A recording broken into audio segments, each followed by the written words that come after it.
ladies and gentlemen, we're here. This is Vic from My Room's a Mess, and we're out here with Camila Vasco, founder of UVIDA shop. We're at the pop-up shop, ladies and gentlemen. We're here. This is awesome. Yeah, so my name is Maria, and this is my little pop-up shop focused on selling eco-friendly products. All these products are 0% plastic and all about saving the environment. And now I have these special guests that I'm going to show them our specific products and what UVIDA is all about. Boom. Man, who cares, bro? I'm just gonna look at you. This is my room's a mess. She's a fucking beast, ladies. Beast, bro. We have on Amazing. Maria Camila Vasco. Let's go. How you doing? Thank you guys for having me on here. I'm so excited. Yo, we're excited to have you on too, bro. How was that intro? Jason seemed nervous on that intro. I'm always nervous though. Nah, a little background. If you know Jason, I usually do the intros, and Jason usually he'd be chilling like for the intros. But I was like, yo, you do the intro, and he looked a little nervous, but you did good, brother. What the hell, bro? I mean, bro, she has mad shit that we could talk about. Like, it was crazy. Like, bro, let's just get into it, bro. So you started a company called UVIDA. Like, so what is that, bro? So UVIDA shop is an online and pop-up eco-friendly product store, and it's focused on selling products that everyone uses in their house, but instead of them being in plastic, they're not in plastic. And yeah, the focus of it is to help the environment, to reduce our plastic pollution, because we have a lot of stuff, going on in the environment, and we're trying to make a difference and help people feel better about how they shop. Yeah, definitely. Yeah, I was on your website, and I see you got like bamboo toothbrushes. You got the cedar soap. Yeah, exactly. Yeah. So damn, she got it on display. Put it on display. You gotta talk though. You gotta talk. So this is a bamboo toothbrush, and I know it's very small product, but it's I was thinking everyone in the world brushes their teeth, and hopefully everyone has access to a toothbrush. But every toothbrush out there in the world is also made out of plastic. And what people live 80 years on average, that's so many toothbrushes that we use in a lifetime. So this is a very essential product that can really easily be switched to non-plastic. And so we have bamboo, which is, biodegradable. It's a plant. It's not going to hurt anybody.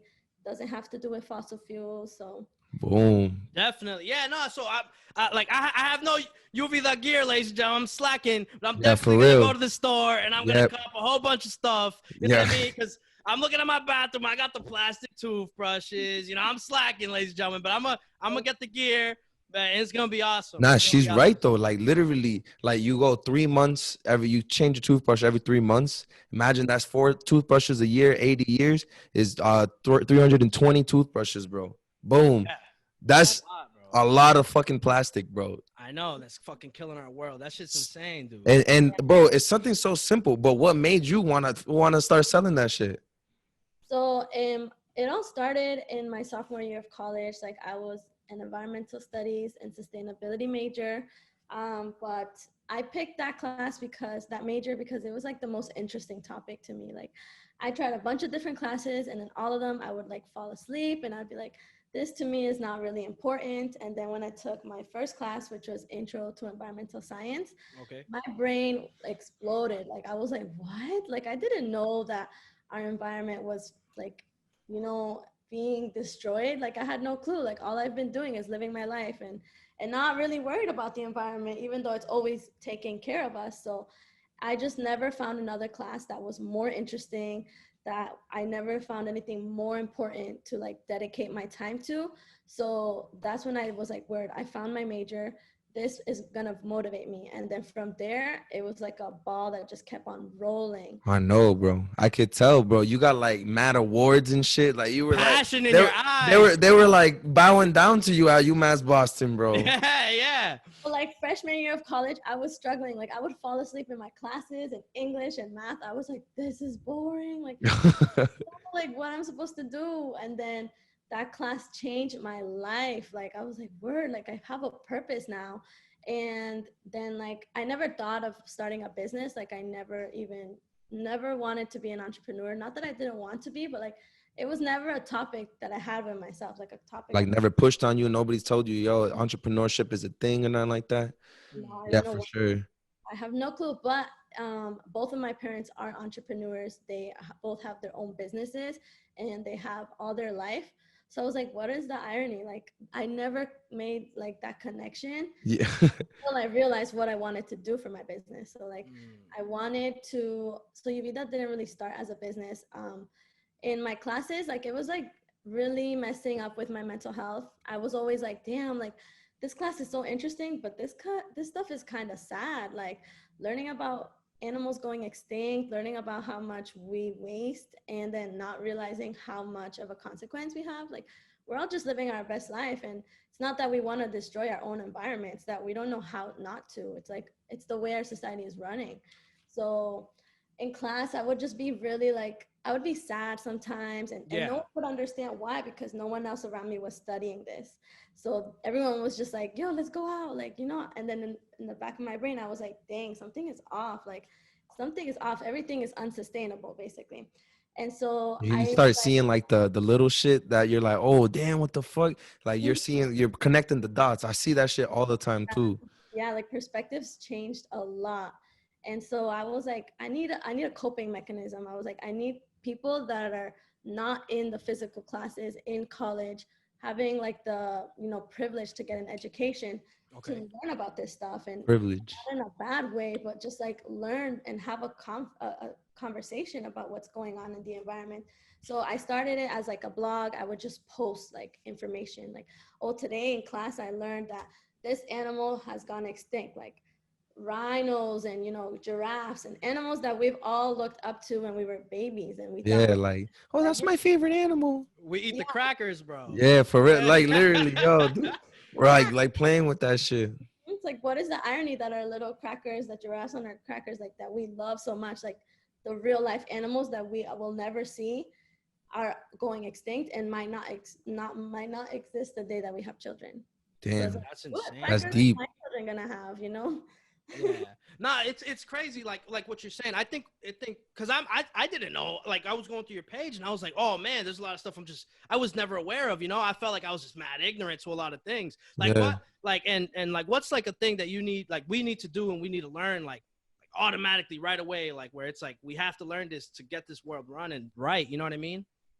One of the main things is like climate change is real. It's not pretty. It's not a happy, amazing discussion, but we can make it into a happy discussion by talking about the solutions that we can bring to the table, which is reducing our plastic waste. Definitely just reducing our dependency on fossil fuels, because fossil fuels are what pollute our air, our water, our soil, everything. So it's like we need to stop, but obviously the oil industry has a lot of money. Yeah, literally. And they kind of like, it's kind of fucked up because like in government, you see so many, like Donald Trump literally was like, yo, bring back oil. Like the oil was going down. He was like, nah, let's bring back big oil. Like that's crazy.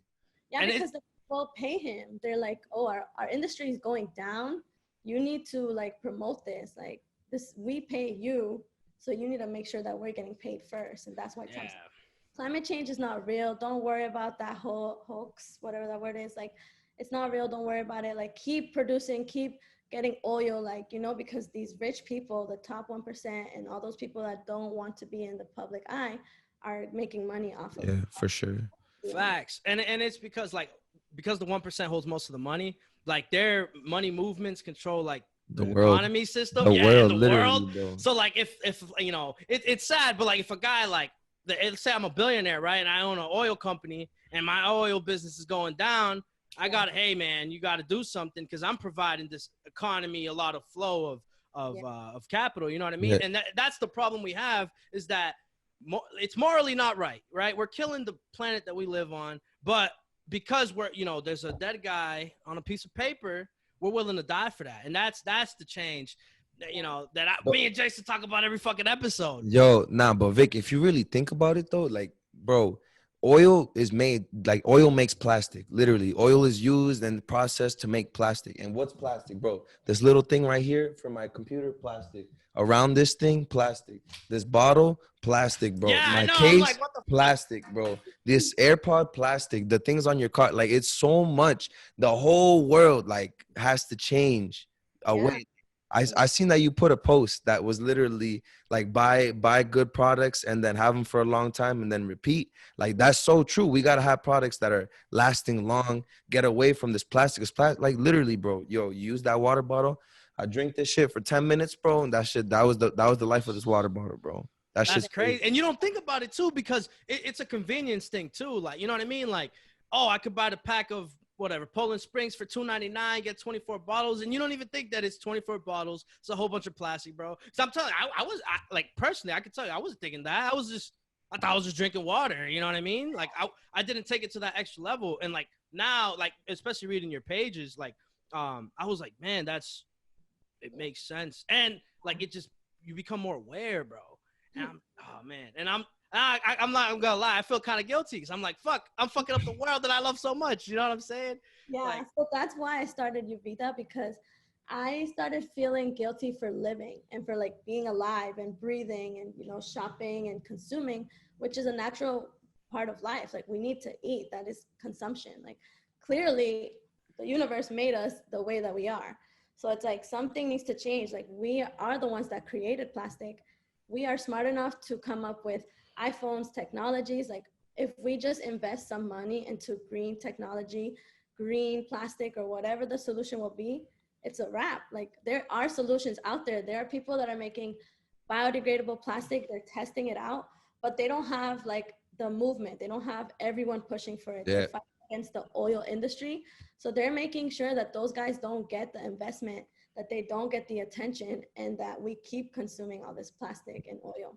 Yeah, it's crazy, bro. Like literally, Bernie Sanders was saying, "Yo, we gotta fight big oil," and like it's true. Like big oil is controlling everything we do, and we have it all over the place. We see so much plastic, and we live in like it's plastic world. It's like that's like the world. You have plastic forks, bro. Like the list is endless of how much stuff we use so just plastic everything, bro. Everything, bro. literally, like your headphones. Like I'm just looking. I'm like even more. Yeah. I'm seeing as we're talking. Like damn, there's That's so insane, much bro. shit. Like imagine with the hand sanitizer, how much hand sanitizer bottles are made out of plastic and how much has been used right now. Like it's crazy. But you know, we gotta just get the right people in office to start fighting them. So would you say that plastic is like the biggest like problem we have in this world? No, there just climate change, global warming in general is the biggest problem, but there are a lot of sectors in it. So there's agriculture, there's air pollution, like CO2 levels, which is from the oil industry, plastic pollution, which is also from the oil industry. Like there's waste management, the fact that the US doesn't have a recycling system, like there's a whole lot of sectors. But me personally, I don't know why I was more intrigued by the plastic one, because I'm like, this is stuff that I am contributing to the environment. Like I said, I've started feeling guilty for being a human being. Mm-hmm. So I was like, what can I do personally, start within, to not feel guilty and not contribute to the global warming and climate change process? And I was like, okay, well, the only thing that I really do is use a lot of plastic. And so everyone does though. So that's why I was like, this is interesting. And of course, like I'm biased because I see the animals in the ocean dying because of plastic, and you know, that really impacts me. Like, so I was like, this stuff gets my heart into it. So you would, yeah. So you were definitely like a passionate moment when you decided to make this company, right? So what was like the first steps that you took to like get the company actually rolling? Yeah, so a lot of stuff goes back to my university, which I will always rep them because they were the ones that sparked that into me. Basically, I would just bother my professors, and while if they were teaching the students, which was me, they'd be like, oh, this animal has just gone extinct this week. Like they also would say, like, take care of your mental health. Like this major is not like the hardest major, but it's mentally hard to deal with. Like, you know, you have to just get out of this class and continue with your day. Because you face a reality. Yeah, literally every single day you're like, you're facing the truths, and that's hard to, that's hard to face. Yeah, and they're so smart. They're like on top of everything while the rest of the world is like distracted. So it's like a certain group of people that are really into this. So I would go to my professors and I'll be like, how are you dealing with like learning about this stuff? Like, how do you go to sleep? How do you just like raise your children? Like, aren't you concerned for them? And so I started creating really good relationships with my professors. And one of my mentors, I kept telling her, I'm like, I can't believe the plastic pollution problem. Like plastic was invented in 1907. This was like a little over 100 years ago. Like some people are 100 years old right now. Like they didn't even know what plastic was when they were like a newborn, you know, because it didn't exist yet. Like it's only been 100 years and this much damage has happened to the environment. Like we could still come up with an alternative. It's only been 100 years. How long have we been existing? So one of my mentors was like, oh, hey, like UMass Boston has this scholarship called the Entrepreneur Scholarship. Like you're always talking about how you want to come up with like an alternative to plastic, or you just want to talk about it and like tell other people and try to like bring a wave into it. And so I applied and I wrote my essay on like, I want to start a non-plastic store, which like educates people on what is going on in the environment, but people can also take action by buying products that they need, like deodorant. Everyone uses deodorant, shampoo, toothpaste, like everyone in the world. Toothbrush. Yeah. So it's like, I'm going to offer these products, but in non-plastic. And that way I'm a small business, but I'm fighting the oil industry because everyone's dollar that goes to this small business is not going to the oil industry, who's rich out of their brains and don't need our little coins, you know? Yeah, for sure. So I wrote that on my essay and they really liked it. I got $5,000 to start UVIDA. And that is when I got the money in my hands, that's when I was like, whoa, like people actually believe in this. Like, I'm just gonna run with it. Damn. So that was like that was the entrepreneur scholarship, right? Yeah. I mean, my sponsor. So congratulations, bro. Congrats. Yeah. How'd you come up with the name UVIDA? Where'd that come from? Yeah, so I was struggling with the name because I was like, I want a good name so I could feel really motivated. But I spent a lot of time on the name. And basically, I wanted something that said eco in it so people know that it's about the environment. And I like the word vida because it means life. So we're not trying to destroy life. We're trying to bring life to Earth. We're trying to keep life alive. We are alive. We want animals alive. We want plants alive. So I'm also Latina, so I'm like, vida is really beautiful to me. I've been to Costa Rica and I saw the beauty over there, and their slogan is pura vida. So just vida was like always stuck to me. And then I kept writing Eco Vida, and that name was taken by like an Airbnb company in Costa Rica. So I was like so upset. And then one day at like 4 a.m, I went to Google and I wrote Eco Vida once again. I would write it every day just to like double check, just to like try to accept that I couldn't take this name. Damn. I accidentally wrote U before the Vida. And I really liked how it looked. And so I was like, ooh, you give life. And so I was like, oh, damn, bro. That's fire. Oh, yeah. That's fire. Yo, what the? Oh, shit. That's crazy. Literally a coincidence, bro. Like, oops. Yeah, our name was a coincidence too, bro. Really? Yeah. We were like legit. We would have meetings like this before, like we were even like recording or whatever. We were having meetings like, all right, what's the name for this, bro? We're sitting and I'm like, yo, we gotta talk. Making about the bullshit names, bro. Yeah, Literally the bullshit names. I was like, I really thought like a gold name was like, I don't give a fuck. It's like, yeah, literally that was one of them, bro. I was like, yo, we don't give a fuck about what we say because Untitled, bro. I think Untitled was another one. Yeah.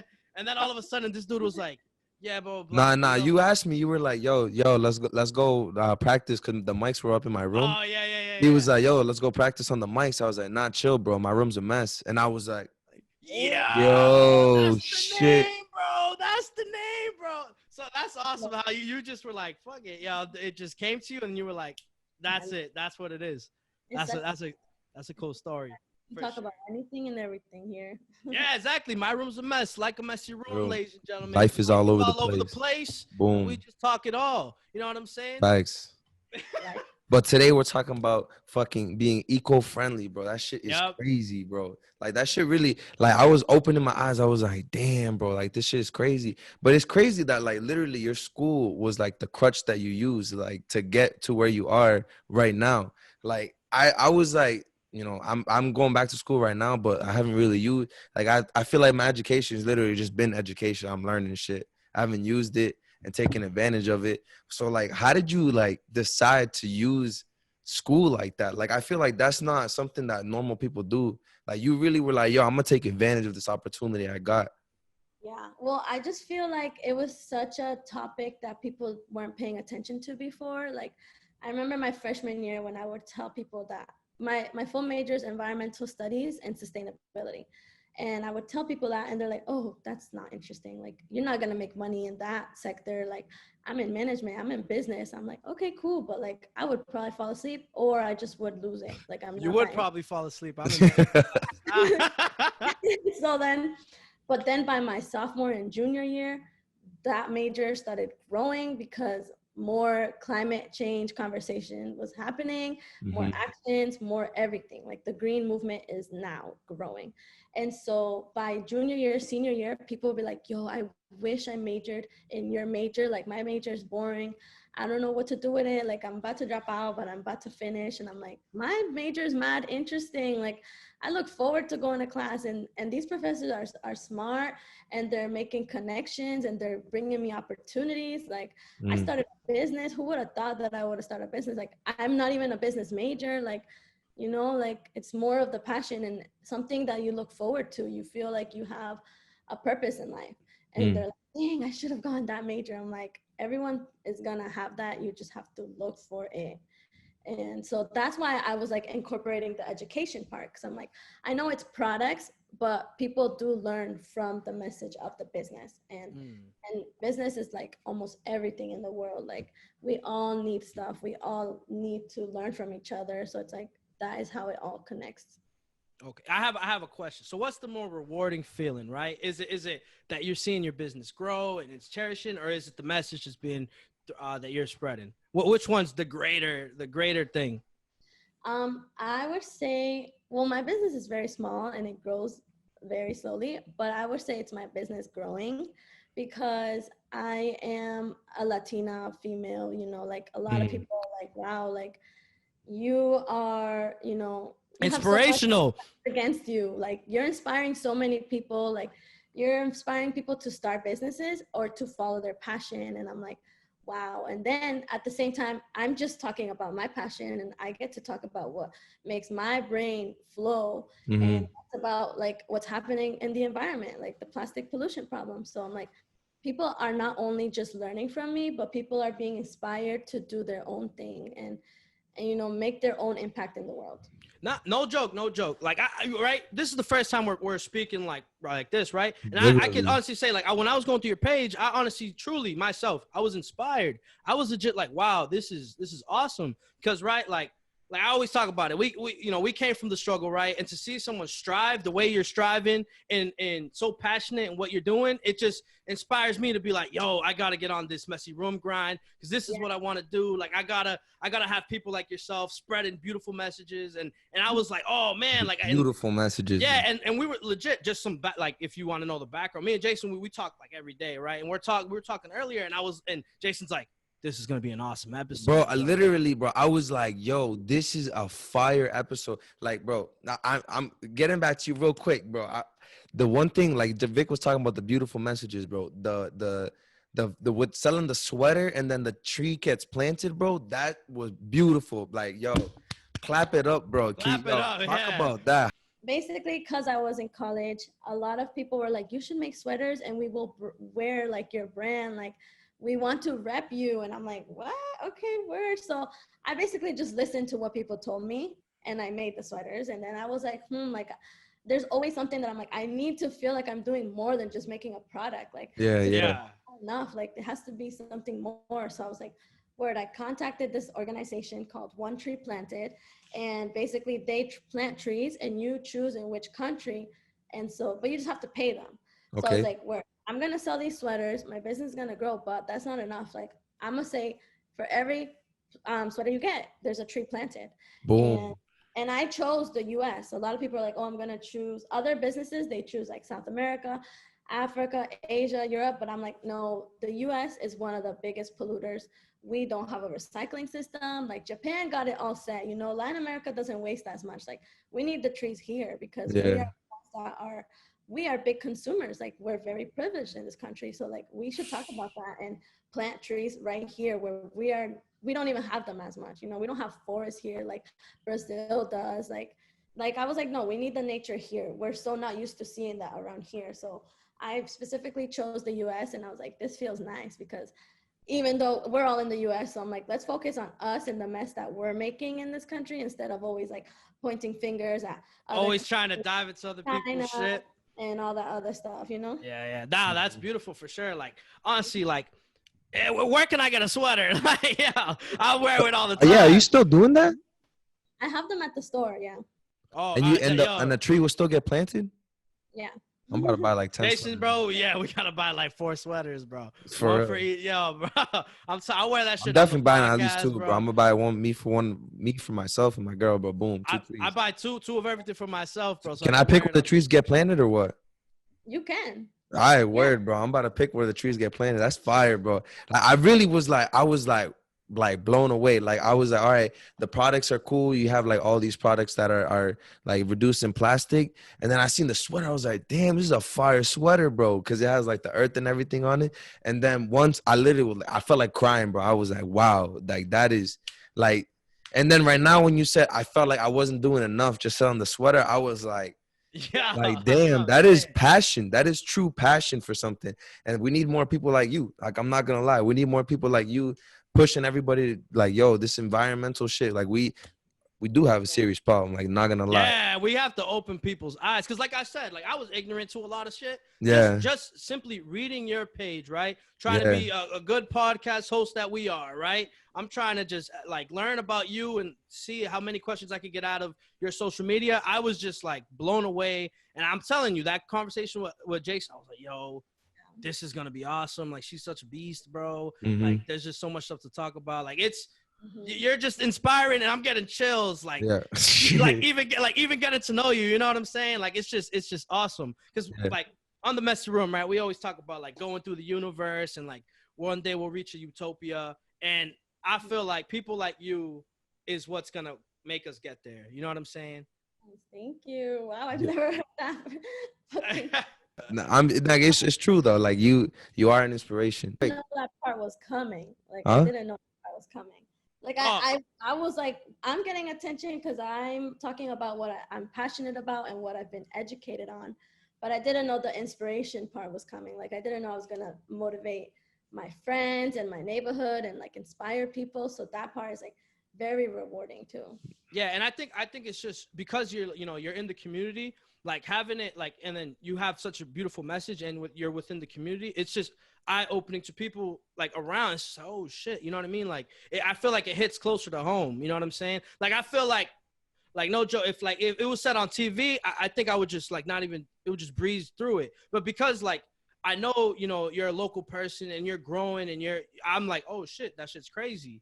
You know what I'm saying? It's just inspiring. Yeah, I could go on and on about how inspirational you are. Like the topic of it is not always like rainbows and butterflies. Like it's not the most beautiful thing to talk about because it's a sad kind of thing. But on our page, if you don't notice, like we are positive. I'm naturally a very positive person, so that helps. But like I'm like I need to bring some kind of positivity into this like area because no one wants to be sad or feel guilty. Like we're gonna be educated, yeah, that thing is gonna smack in the face, but at the same time you're gonna be driven to a solution and be like educated on what you can do instead of feeling hopeless, because that's like how I was feeling until I started the page. And so I'm like, no, we're gonna talk about solutions and we're gonna talk about things that we can do instead of things that are like, oh man, this is happening. Like, no, we're going to talk about things that we all can do and it's not going to be hard. And you're going to be able to feel better about yourself. Like you guys are like, oh, wow, I got this sweater, but usually brands don't plant a tree for a product that I buy. Like they just, keep all the profit and they don't do much more than that. So it's like, you gotta like look for brands that are really trying to do more than just like sell. Yeah, like surface level shit. True. I think that hits like it like boosts you up like when you wear something you truly feel passionate about, or like you you're on the side with. Like, You know, I'm it's making a change too. yeah, like, you know, like I'm wearing like a random wrestling shirt, right? Like I don't feel any type of way wearing this shirt, right? But if I was wearing your shirt, I'm over here like, yo, I'm saving the world, man. You know what I'm saying? Like I'm planting a tree. And that's the big difference, and that's just the beauty of your business. Yeah, and the area that you work in, like it's all bettering. Like no matter what you do, it's positive. That's crazy, bro. Like you sell a toothbrush, it's positive. You sell some soap, it's positive. That's awesome. So yo, what's your favorite product that you sell? Oh, well, my favorite product is one that literally arrived yesterday, and it's toothpaste tablets. Okay. Because for me, like what catches my attention is products that people aren't used to seeing. So like you guys, you know, toothpaste that we all have is like packaged in plastic. That plastic is not even recyclable, and we don't have a recycling system in the US to recycle it in the first place. So it's like no one thinks about toothpaste and how much of a waste it can be over the lifespan of our lives. Mm-hmm. So I found toothpaste tablets, and I'm like, this is so cool. Like it's a little like thing, you pop it in your mouth like it's like a game, and then you just chew it and then you brush your teeth. Like it just arrived yesterday, so I haven't done any demonstrations. It's not on the page yet, but it's like a product that will catch people's attention because it's not your everyday regular toothpaste. And at the same time, it's not packaged in plastic. So some people will notice that right away. Other people will be like, oh, what is this? And then be like, oh, wow, that does reduce my plastic waste. And Yeah, I've never heard of that. mm-hmm. Yeah, did you come up with that yourself? No, so what I do is I used to, like my sophomore year, I used to write down all these ideas, and like, we need an alternative to toothpaste, to toothbrushes, to hair combs, to razors, to shampoo. But then over the years, because this movement is growing, there's a lot of people that are coming out with these products. And yeah, like everyone, like a lot of brands are really growing in this field. And so now there's like 4 big brands that sell toothpaste tablets. And so I got one of them, and what I'm doing is just exposing people to the alternative. So it's like, it could be cheaper. If it could save you money and it helps the environment, it's a win-win. It's just that people don't know about these products. It's cheaper than regular toothpaste? Yeah, it can be, because you Damn, bro, that's crazy. I think that's a seller right there. Yeah, that's like, yo, if it's good if it's better for the environment and it's cheaper, like that's what you really need. Like I feel like what oil got over everything is oil so cheap. Like to make plastic and everything with oil is really, really cheap. That's why it's ruled everything right now. So yeah, but I also think oil is just old way of thinking, bro. You know what I'm saying? Like I think. I mean, we yeah, have but we like have to adapt, bro. Yeah, I mean, yeah, but you said, like you said, the money runs the world, bro, and oil is right now is the cheapest option that we have, and nobody's gonna, like, literally, why are they gonna be like, all right, I'm gonna spend $10 to make this, or I can spend $1 to make it with plastic. Obviously, they're gonna spend that $1. Like that's just how the world runs, but. I can never wrap my head around. I know that's how it runs. I can never wrap my head because it's like, bro, because his business is not moral like that. Yeah, if it's morally wrong, why the fuck are you doing it, bro? That's my thing. I'm always like, yo, if I'm like, for example, right? I work at the bank, right? And I felt like it was like morally wrong, right? Like I come from like a poor community, this and that, but my job is literally making people richer. You know what I'm saying? Like, and it just doesn't make any sense. So. Like I was like, man, that was always in the back of my head. It's just like morally wrong. And I feel like if I was, I don't know, maybe, I don't know. But if I was a billionaire, right, and I could make the moral choice that saves the planet that we live on, I would make it in a heartbeat, bro. And every time, bro. I wouldn't care if it costs a little more or a little extra. I would do it, bro. Because it's like, it just makes sense in my head, bro. I can't wrap my head around it. People spend a lot of money on things that make them feel good. Like, for women, like makeup, women spend a lot of money on makeup because it can make them feel good, and they don't really care about the price. So that's like an industry where like the price doesn't matter, but it's like, if you feel good, then you're probably gonna buy it.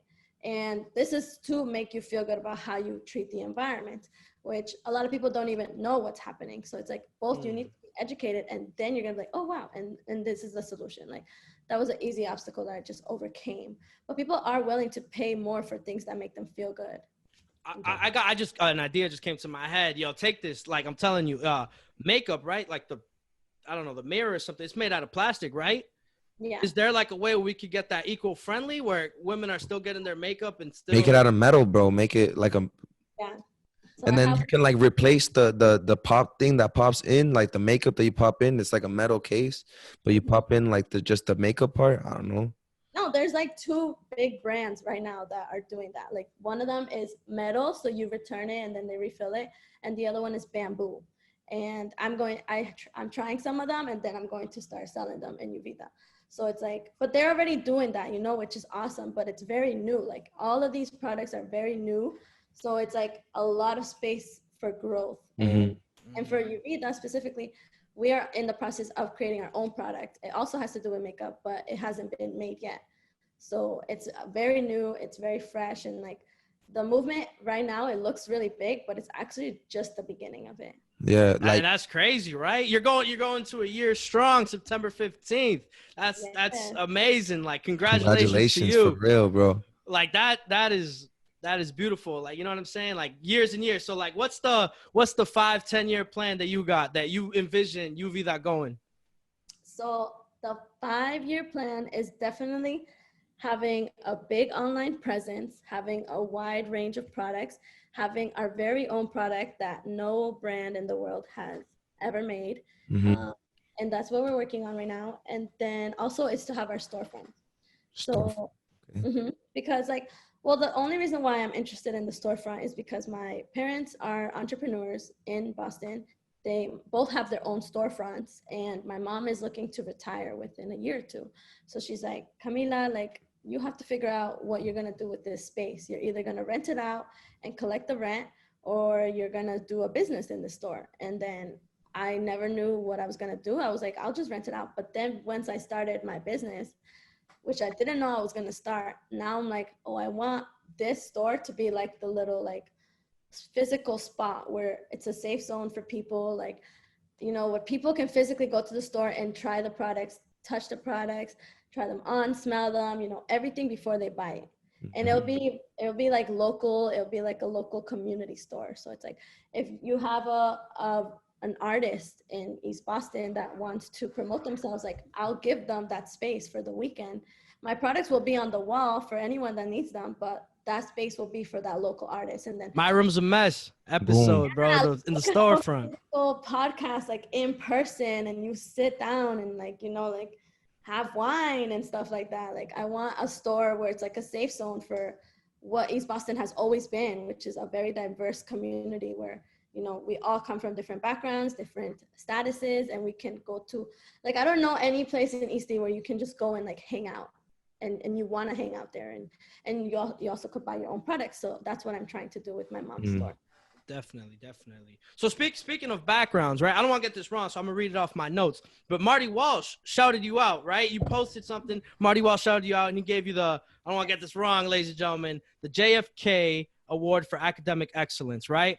And in the caption, right? I was reading your caption, and you're talking about that, like, there was a point where, you know, because you were like an undocumented student, they weren't going to let you go to college, or they said you couldn't go to college. So can you like dive into that and just talk about that story? So that was in my senior year of high school. I went to my college counselor, like every other student that does. And she was like, all right, we're going to start your FAFSA.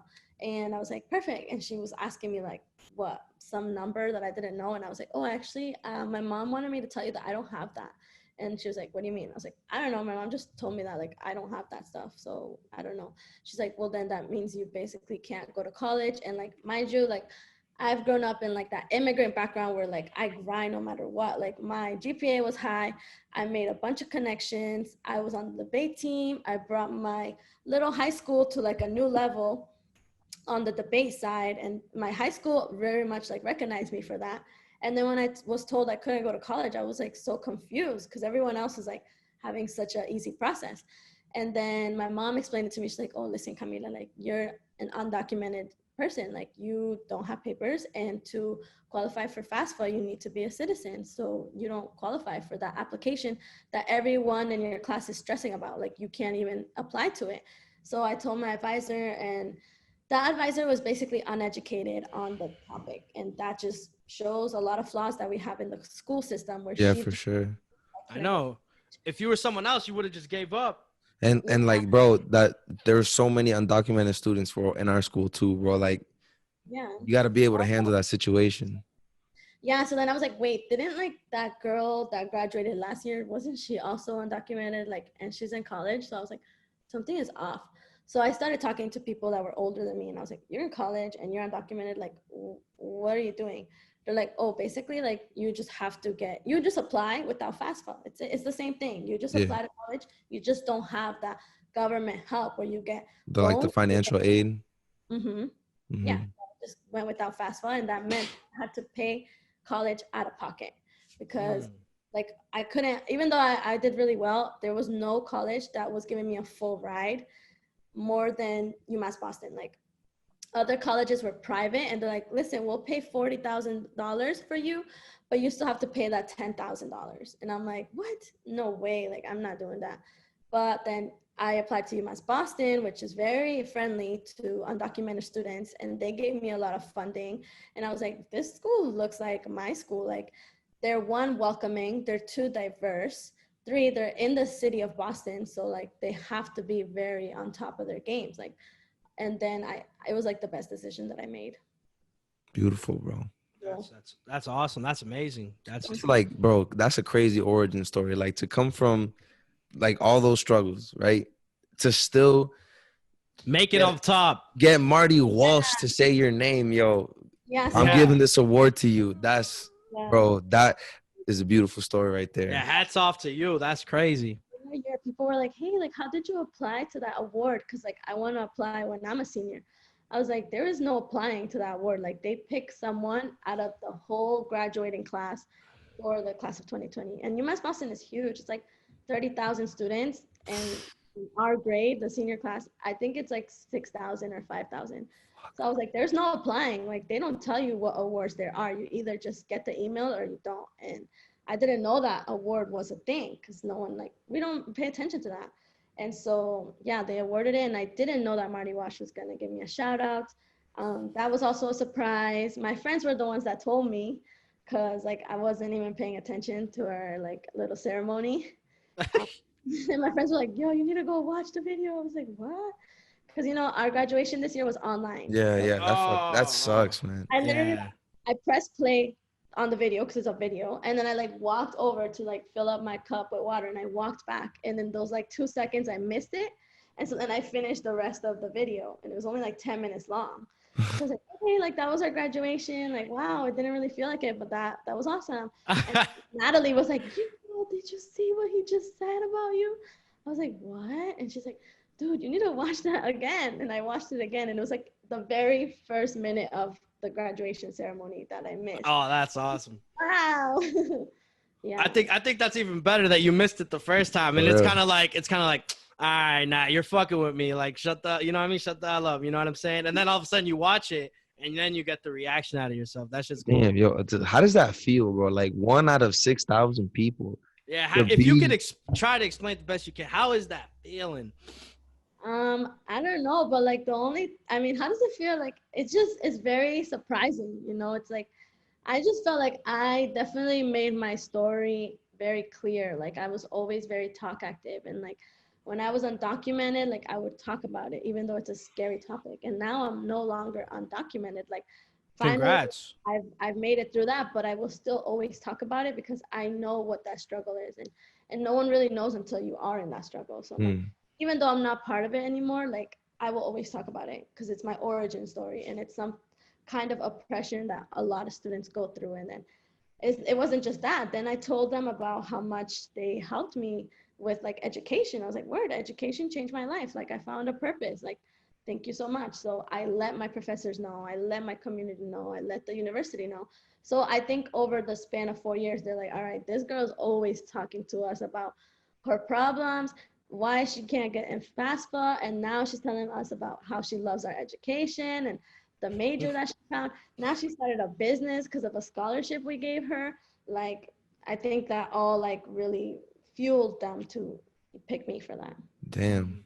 Yeah, definitely. Nah, your story is like it's like a story where like it's kind of like a movie, you know what I mean? Like like you see the person struggling or whatever. Yo, don't worry, bro. Give her 20 years. I bet you there's gonna be a Maria Camila Vasco movie, bro. Yeah, for sure.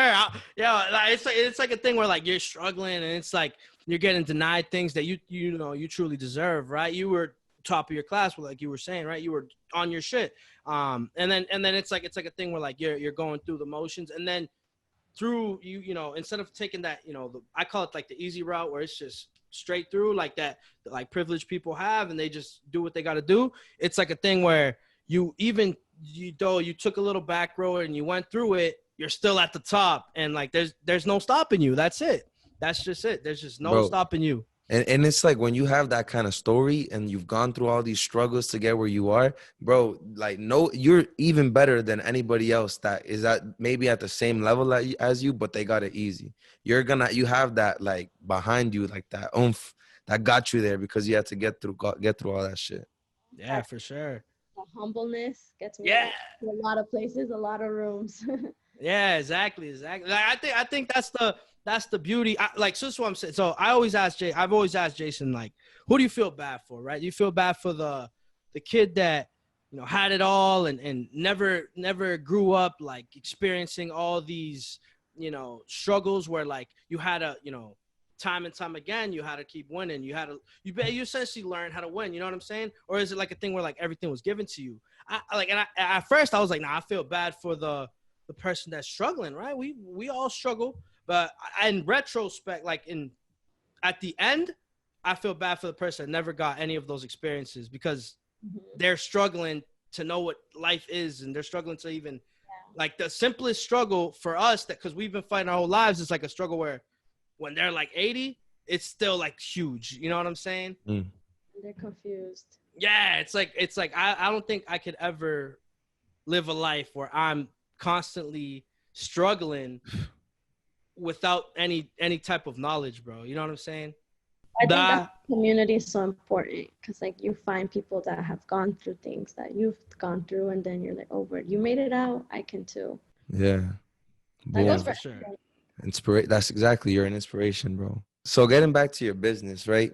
So now you've been going for you're going to be a year strong. Like, what is the next step for you? Like, what do you want to do to take your business up to the next level? So I'm definitely trying to develop this product. I don't really think I'm gonna get a patent because it's very expensive, and lawyers said that people will copy it no matter what. So I'm just gonna run with it. I'm gonna launch a Kickstarter so more people can know about the store.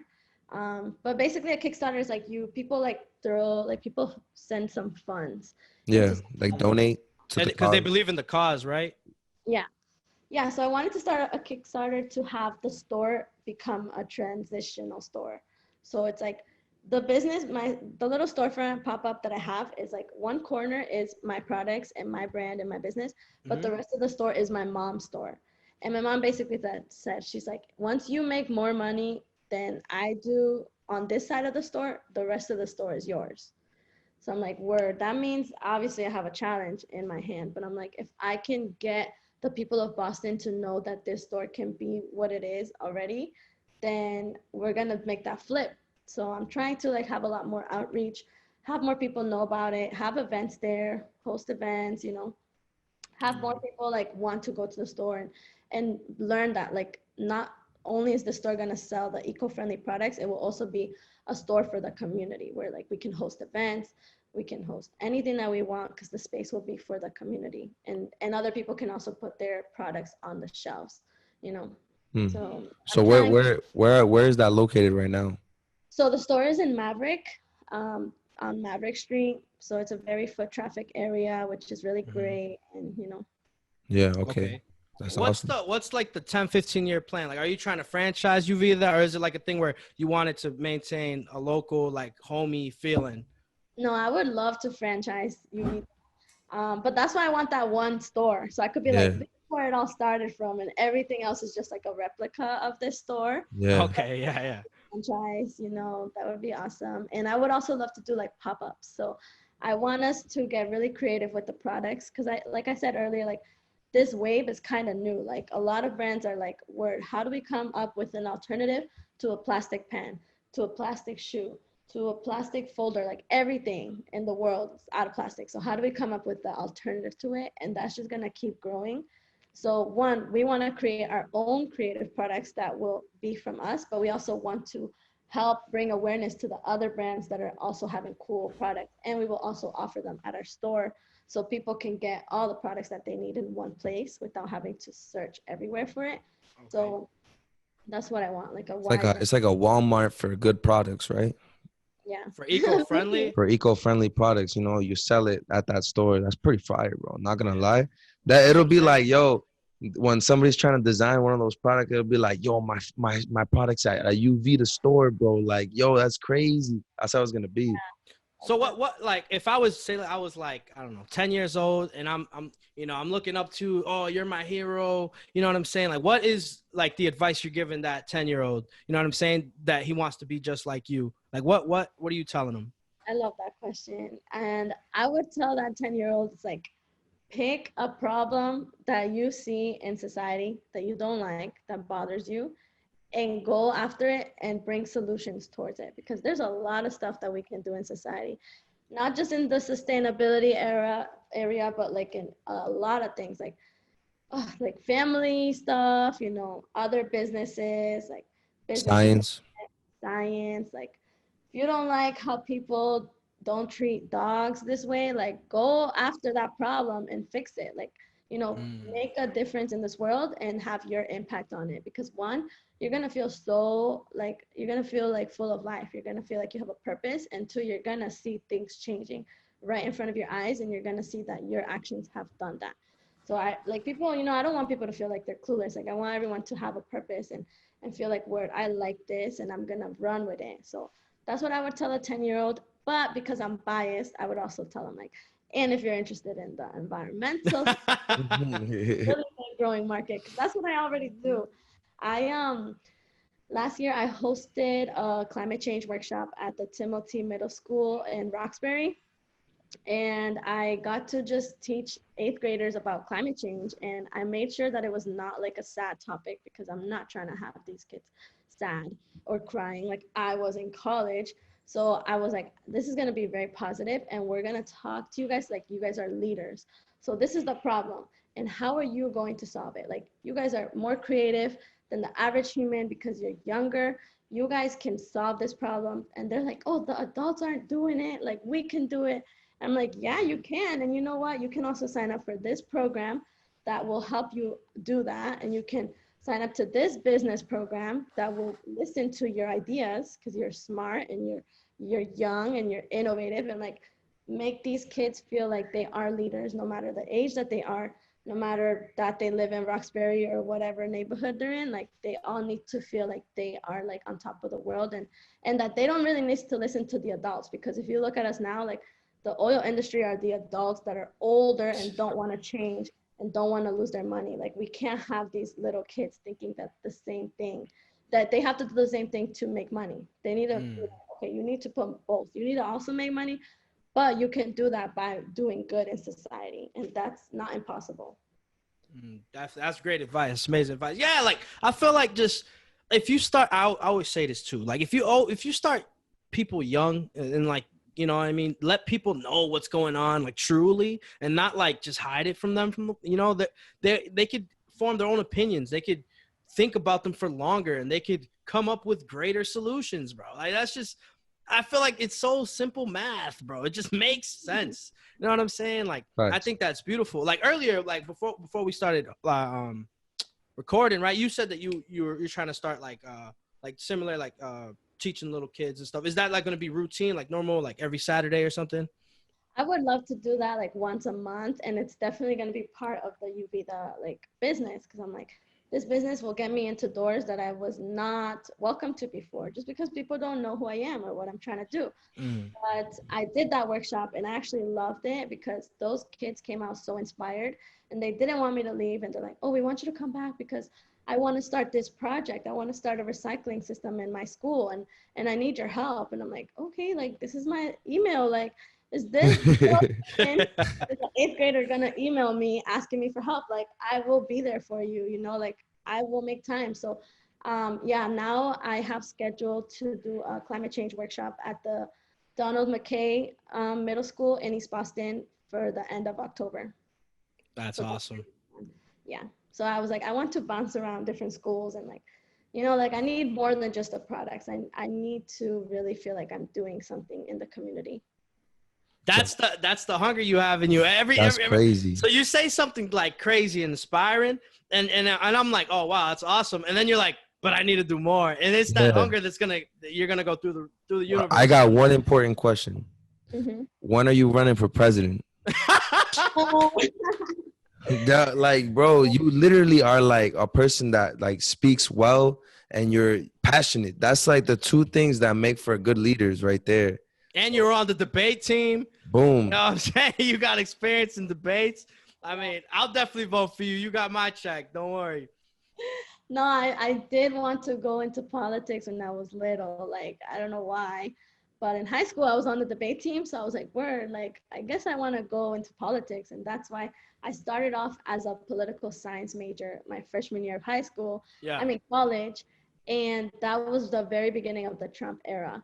So not only was I falling asleep in my math and English and history classes, but then when I got to the classes that were my major, everyone was like now a Trump supporter, and they were like fighting, like arguing with the professors. And I was like, what?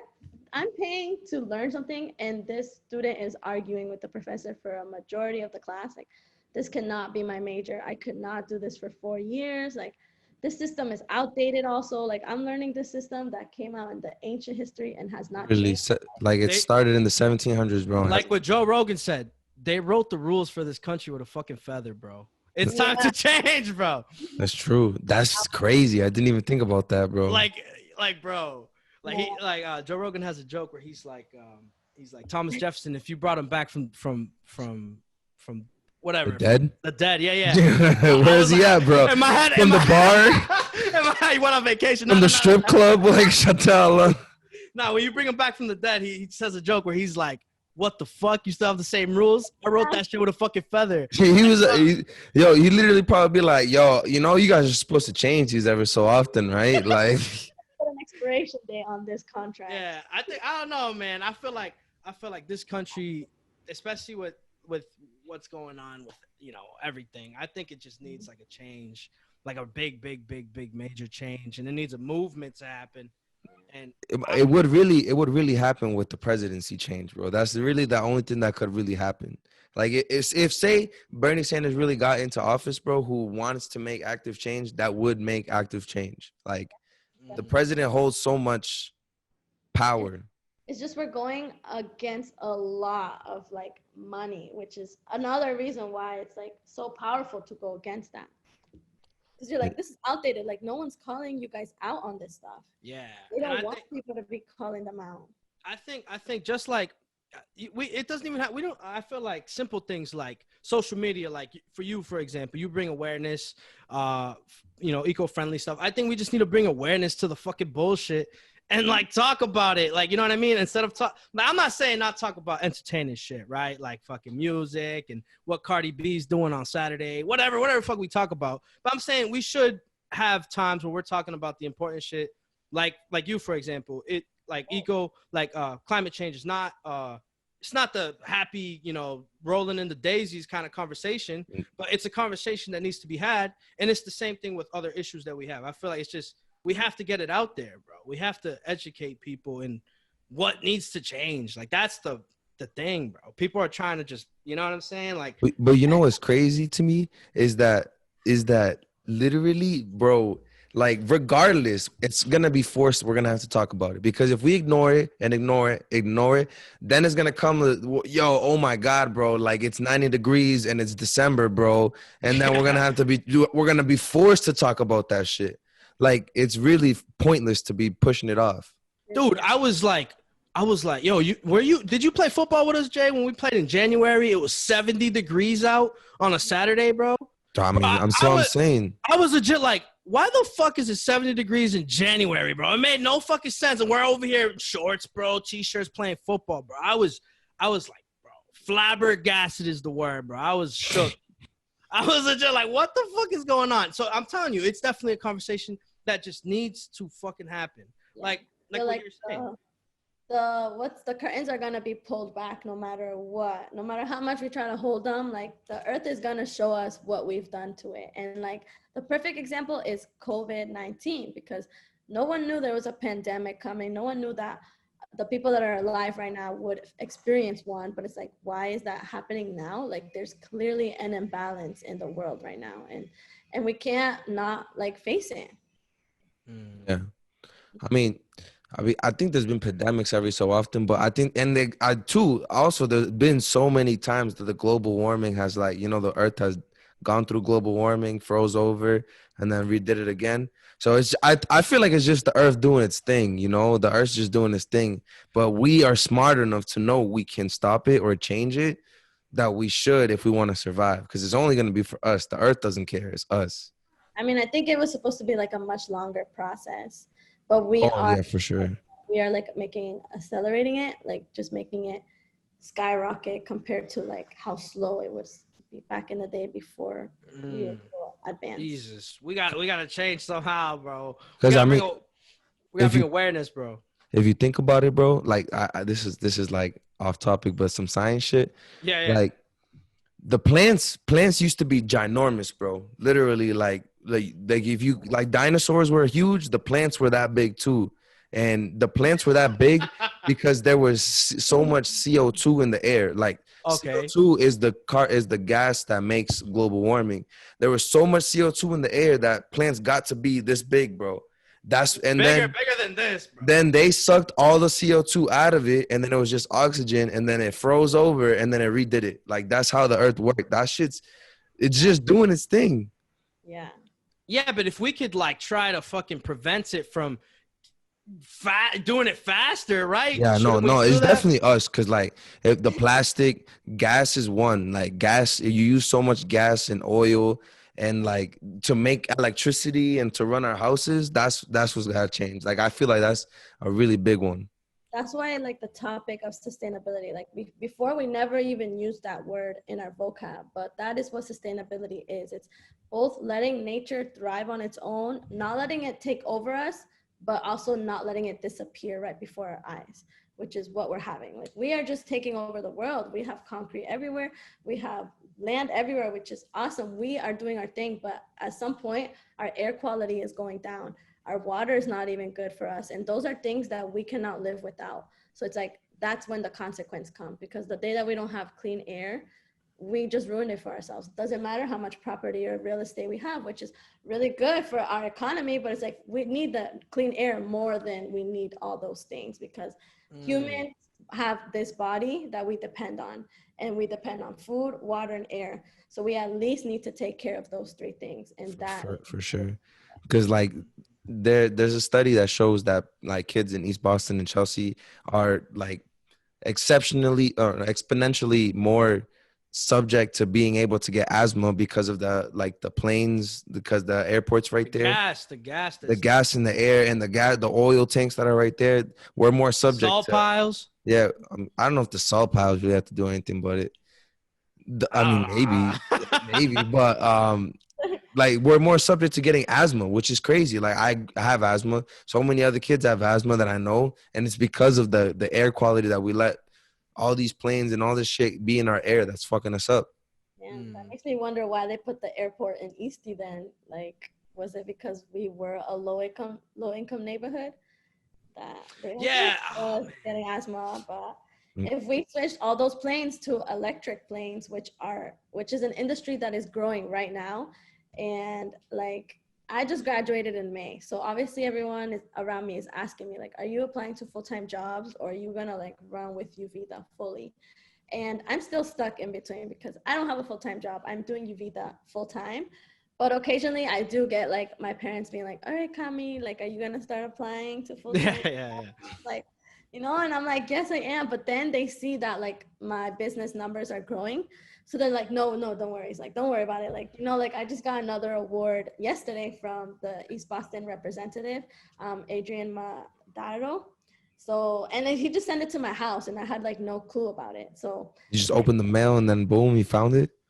Yeah, and my mom was like, oh, you got a big package. And then I opened it. I was like, oh, it's from like the East Boston representative. Like, I don't know what it's about. And she's like, open it. And I'm like, oh, word. He's like just recognizing me for my business. And she's like, awesome. So it's like, a back and forth between like, are you gonna apply to a full-time job or are you gonna run with this business? So right now I'm running with this business, but I do get asked like if I will apply, and if I do, which someday I think I will, I don't know, just to get more experience and build connections, I would be interested in working for like an electric airplane company, you know, like a alternative to plastic, hemp plastic, like, you know, other like bamboo plastic, like all these other companies that are really trying to make a change in the market.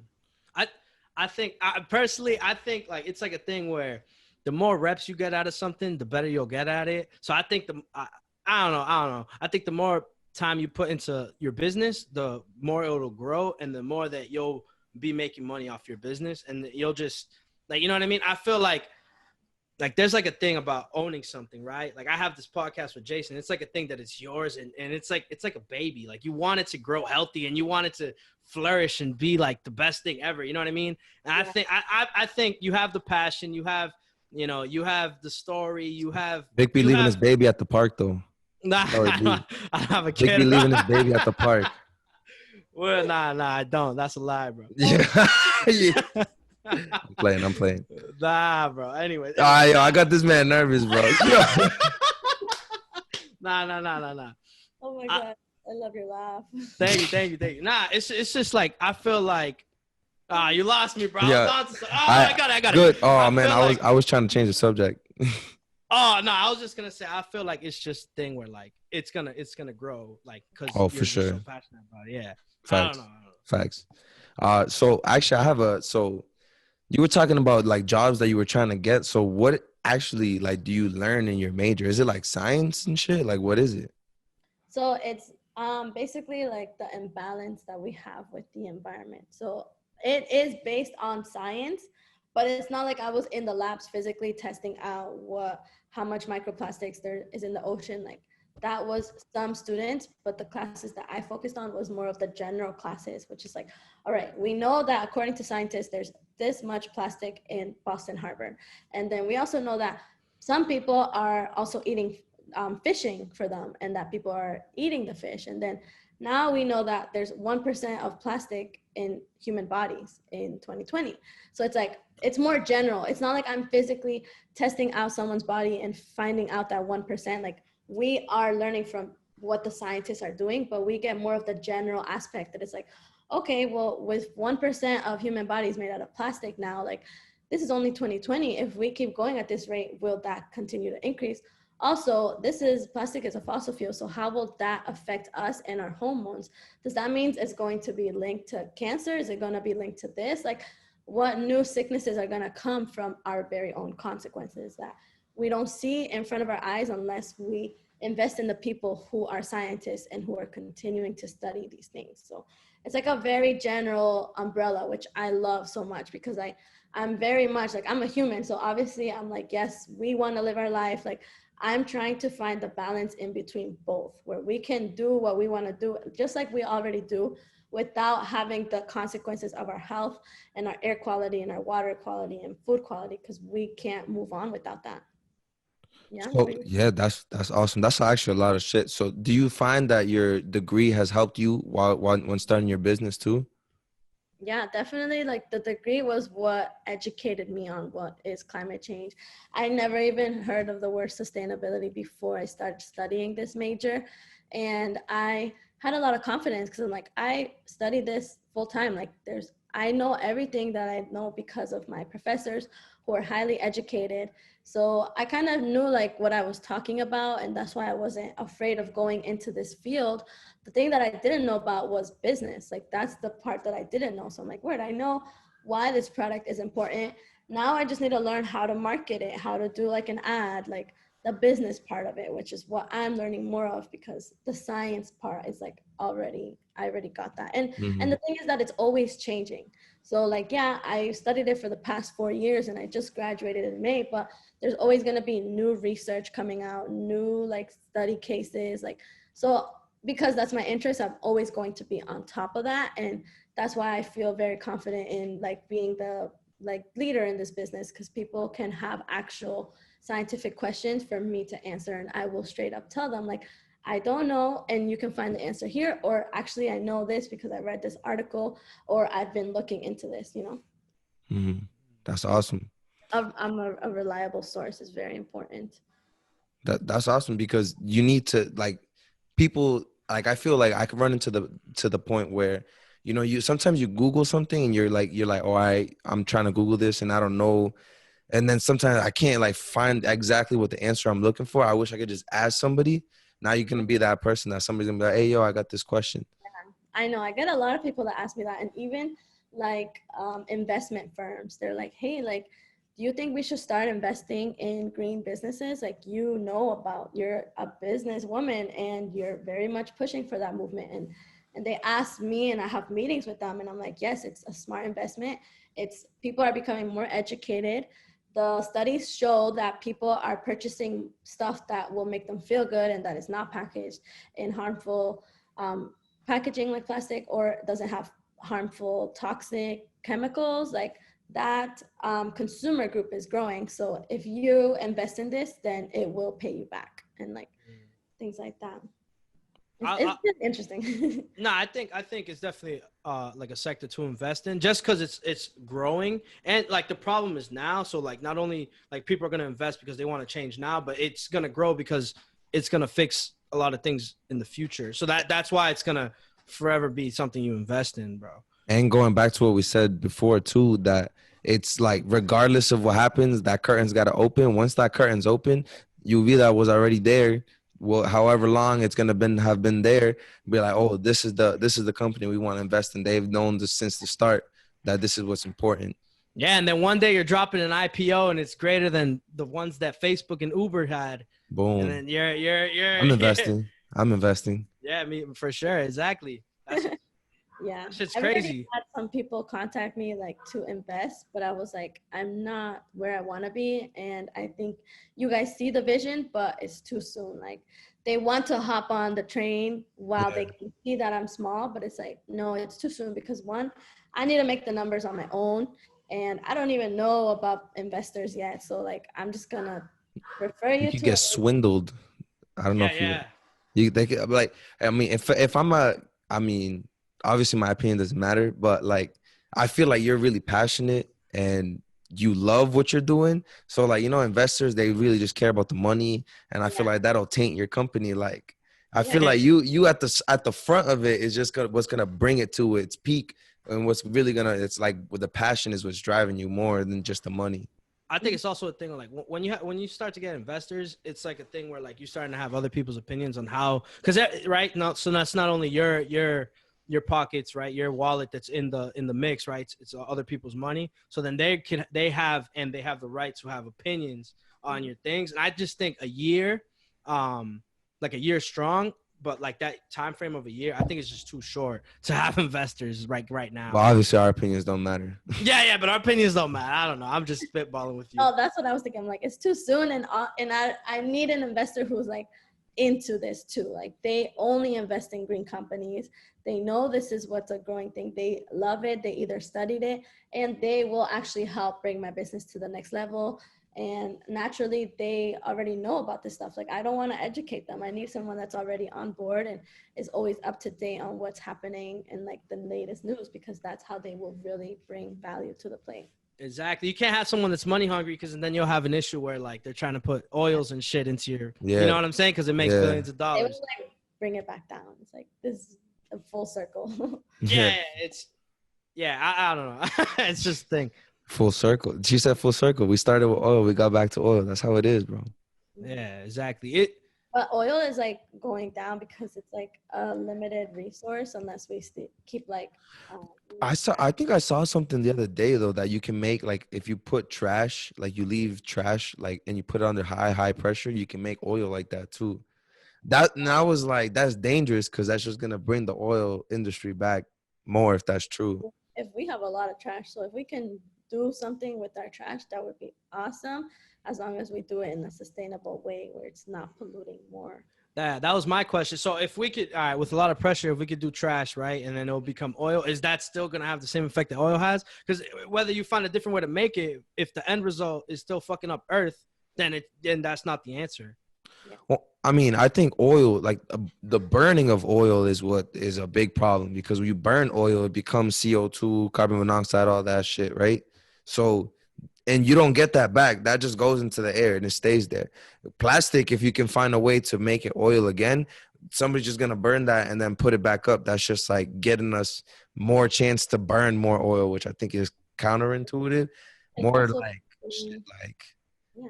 you use the trash to make it something that, you know, like she said, sustainable means you make it and then you can make it again. It's gonna work for you always, bro. So that's one thing. That's like why green energy is important. Like solar panels, bro. Crazy. 1970s, they were made in the 1970s. Hasn't moved because oil went up. They were like, oil's good, let's go oil, not solar panels. And that's why the technology hasn't moved in so long. Like, just They stop it. They really do their best to like make laws against these companies, so they can't move forward. But they've been pulling through. And about the trash thing, like if we just literally work on taking the CO2 that we produce out of the atmosphere, then we can create that balance. And that is what sustainability is. Like we produce a lot of CO2, but we don't do enough to take it out. And the ways to take it out is by having trees, by having a healthy ocean. The ocean, the ocean takes a lot of CO2 out, but because we're damaging it, it's doing less of that. But if we have a healthy ocean, it will naturally take it out for us, and we can keep doing the stuff that we do just in a more sustainable way. You know, like not all the CO2 is going to go up forever. Like we have to make things to take it back down, and that creates like the cycle. Okay. I'm sorry. I'm not like too like familiar. Is it like we have to clean the ocean first and then put it in? Or is it like we have to put it in and clean the ocean while we're putting in that new process? How's that work? I think you move everything forward, but At the same time? Right now we have so much CO2 in the air already that if we clean the ocean now, it would collect all that. And while we're making that new process, we need like green scientists that are like, this will actually make us money and be good for the environment. Not just a scientist who says like, okay, this is gonna make us money and it's gonna solve it. Like, no, we need someone that really is looking at how we're impacting the environment, but at the same time, just realizing that people will only do it if it makes money. yeah, that's what's tough, because it's like The capitalistic world, bro. the oil is already made. Like it's in the earth. You just get it from the earth. It's already made. You don't have to make anything. All you got to do is like process it to break it. You have to do like cracking so that it gets, you know, becomes smaller particles that you can use and shit. But so like it's already made. If it's something you have to make right now for sustainable energy, you got to make it, which costs money to make stuff. Because fracking, I mean, to take out the oil is fracking. That means you need to drill really big holes into the earth and take those oils out. Those workers that do that, they have cancer within like 5 years. So they're always switching the workers. And also fracking is proven to make earthquakes and hurricanes, which is why areas like Texas and all those areas are always dealing with these natural disasters because of fracking. So we're still like having a lot of consequences for it. When we can think about like wind energy, which is just the energy of the wind, which wind is free, which is just wind. You will never have to worry about wind running out because it's a natural system and we can get free energy from it. The same thing goes for water. The energy in water, like rivers and streams, the ocean waves, that gives us free energy, and you don't have to dig into the center of the earth and release all these CO2 emissions into the air and like create a really bad neighborhood. Like the fracking factories are all in poor neighborhoods, and those citizens are like always going to the hospital for sicknesses. You know, they're not gonna have a rich neighborhood next to a fracking company because, you know, they're all going to end up sick. And then those people have high power and they're going to go back to the people in the oil industry and say, stop doing this. That's crazy, right? Climate, race, environmental racism is definitely like a big part of it. That's crazy. So the top, it's like, all right, they put the fracking companies into the poor neighborhoods, right? And then these poor people are getting sick. They go to the hospital and can't pay medical bills because they don't have health insurance. Yeah. Oh my God, that shit fucking pissed me off, bro. Bro, that shit's how many so times dirty have I and told wrong, you? bro. Like literally. So this is another example of times where if you are not educated, you are ignorant, and you're getting put down by the system. And if you don't know it, you're like, they're literally like this on you, and you just don't know it, bro. Like, but unless you're educated, this is one of those times where I'm telling you, bro. That's why education is so like, I know I say it a lot and I bring it up pretty I say much it all the time too, bro. every podcast, bro. Like, education is like the biggest thing that's gonna bring us to the future, bro. Because if our kids are educated right now, we get Camila in every school, right? We have a TV. Camila gets 15 minutes every day. Yo, the environment is getting fucked up, kids. This is what you can do. I mean, she wouldn't, maybe not along those lines. The environment's getting fucked up. Not kids. exactly on those lines. But you get her, and she's like, the environment's is messed up because of this, and we can do this, you know, and all these kids get boosted up. Then we're gonna get the change that we want to get. Like, damn, bro. They gotta feel like they're the leaders. Yeah, for sure. Oh man, I think that's what I'm saying. Like, we can't like keep walking blind, bro. Like, I didn't even know that, bro. I didn't even know that like fracking companies were built next to poor neighborhoods. Bro, it's not just like the fracking companies, bro. It's like all like the what is it, bro? There's just like the air, like we said, the airport earlier is another one. The oil. You're not gonna see those oil tanks like next to like Wilmington or something like that, bro. Like, you're not at all. It's gonna be next to the places where it's like cheap, because like the salt piles, another one, bro. Why are they in Chelsea and not anywhere else? Because if you're a rich guy and you see those salt piles walking, you're gonna be like, why is that in my city? Or why is that in my town? Yeah. Like, then they get to choose because they got the money. And there's so many times where we get like another example, us getting proportionally more corona. That's another one, bro, that because of the way that the city is, bro. Like, it's so much stuff that because of the environment and our being broke, basically, we get fucked over and we get the short end of the stick, which is why I posted that shit earlier this week, bro. I was like, yo, we just got to handle our shit so that we can get back. We get up. We got to invest in our own communities and educate each other. A quote that I have from your IG, right? Ladies and gentlemen, this is awesome stuff, so pay attention, right? So it's, I always wondered why somebody didn't do something about that.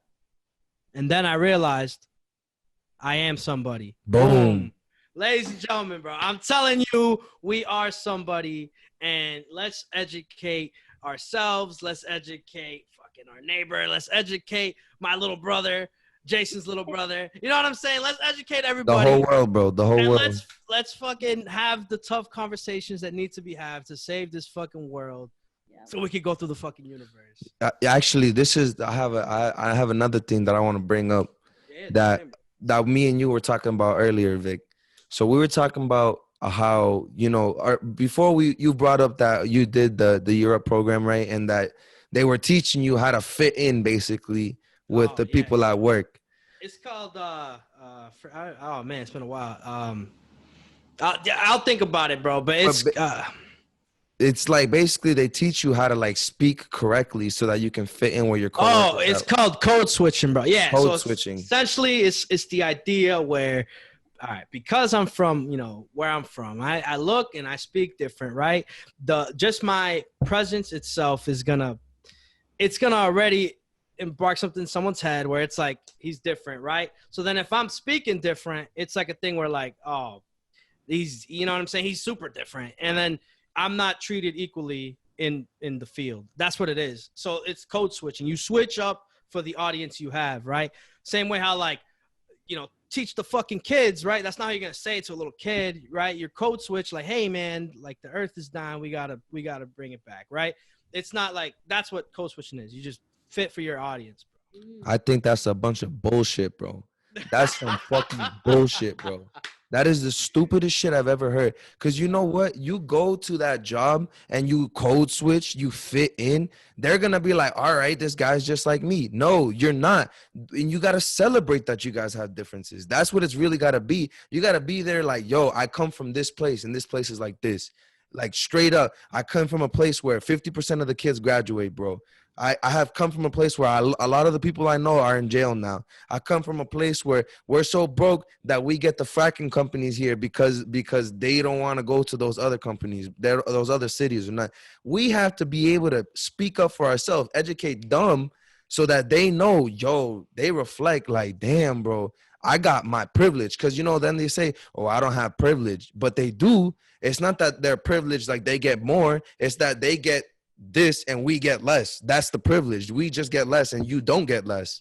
That, and until we come up and we, you know, not do no code switching bullshit or nothing like that, we come and talk about ourselves, that's when we're gonna start to be able to communicate and celebrate each other, bro, our differences. All right, so from my personal experience, bro, it's a thing where like I wanted to grow within the field, right? And I wanted to learn the best things, right? So the only way you got to learn the business game is by talking to all your, you know what I'm saying, talking to all your coworkers, learning the game. And if they're not comfortable with even having me around, what makes you think they're going to give me that knowledge? They're going to talk to me comfortably to give me that knowledge. You know what I'm saying? That's still some bullshit, though. No, I understand, bro. I understand what you're saying, bro. And I understand it is bullshit, right? Like, if it were up to me, I'd be talking like this, like, fuck this, fuck that, whatever. But I understand the other side because I was in it. And I had it. You gotta do what you gotta do for yourself sometimes. You know what I'm saying? And if that what? You gotta make it in the field and then switch it back up. Yeah, exactly. So like, you gotta play the game a little bit. It's not like I just go in there and be like, "Acho, papi, tú sabes." You know what I'm saying? I can't just do that. I gotta make them feel comfortable, get to know me, and then we gotta take that extra steps, like you were saying, bro. There's a thing where it's like we don't have that straight escalator that we're chilling. We have to haul ass and go up the stairs, bro. You said that, bro. I'm a genius, bro. Giving you credit for that shit. Nah, but it's like, it sucks, bro.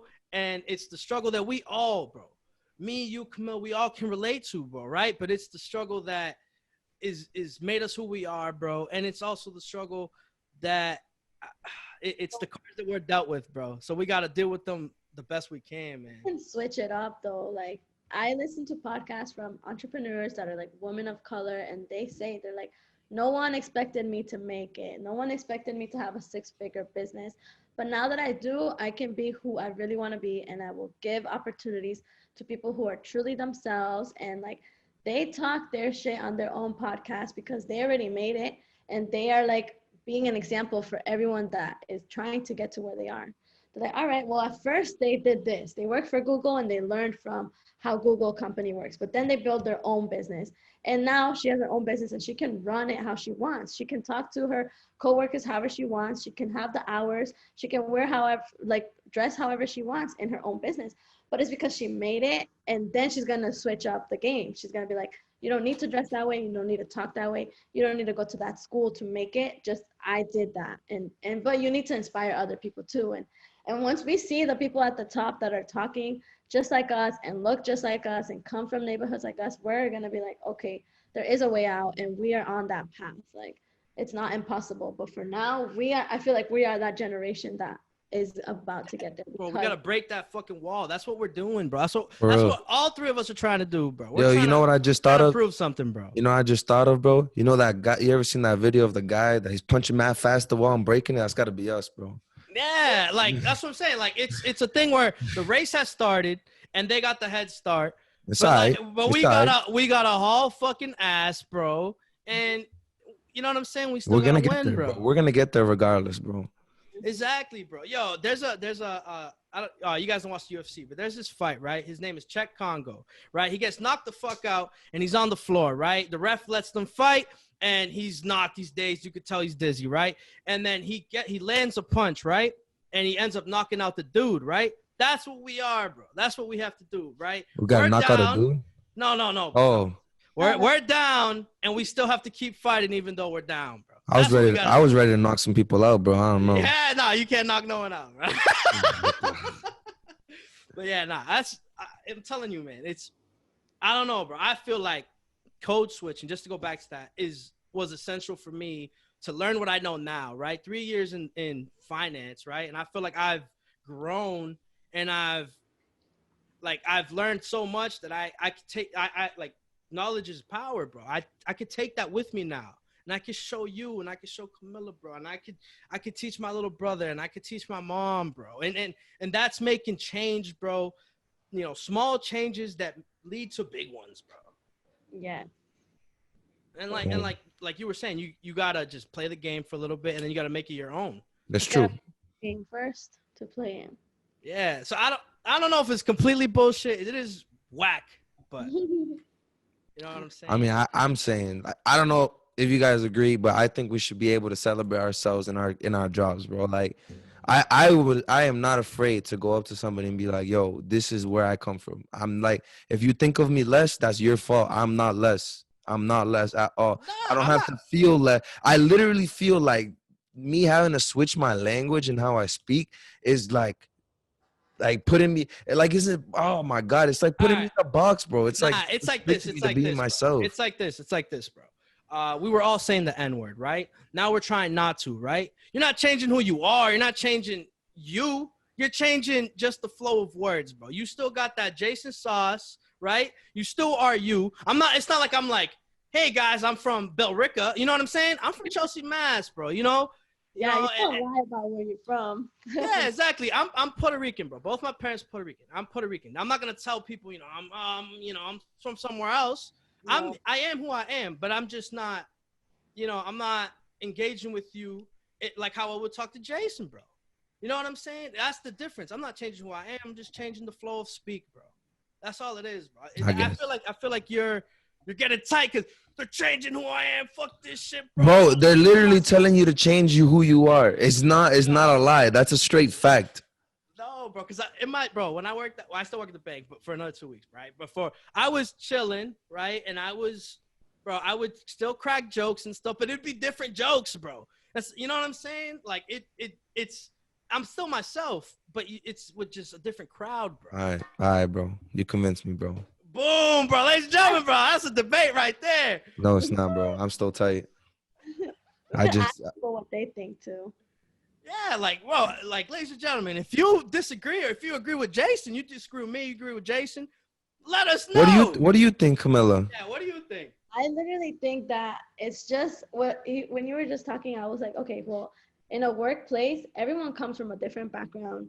I grew up in Eastie, you guys grew up in Chelsea, someone else grew up in Billerica, someone else grew up in, I don't know what, Brookline. So it's like everyone has a different upbringing, has different jokes that they grew up with. So I think in that, when we're all in the same room, we have to make it appropriate for everyone. And I don't want it to feel like I'm switching myself up, because I'm always going to say, I'm not born here and I'm an immigrant. I'm a woman of color and I'm from Eastie. Like, I will always be proud of those things, but I won't crack the same jokes that I'm cracking with those group of people compared to like my friends that I always grew up with. Like, and it's the same thing. Like when I'm with like my Colombian friends, we will crack different jokes than when I'm with my friends from high school and college. Like, just because they don't know they won't even laugh at those jokes. So it's like, it's just like a little different, but I definitely never want to feel like I'm switching like my background up. I'm always going to be like showing that off and being like, listen, I'm in the same room as you and you grew up in that neighborhood and I grew up here. So like, we're gonna, we're always going to acknowledge that. But definitely like, we need to like make it appropriate for everyone so they don't feel like they're left out either. Cause we don't want to feel like we don't want to make them feel like we're always better than them, but we also don't want them to make us feel like we're less than them, you know, just like that. I guess that's true. Damn, she said it better than you, Vic. I guess that's true. Nah, it's because I'm your boy, bro. You get tight whenever I speak, bro. I start spitting facts at you, bro.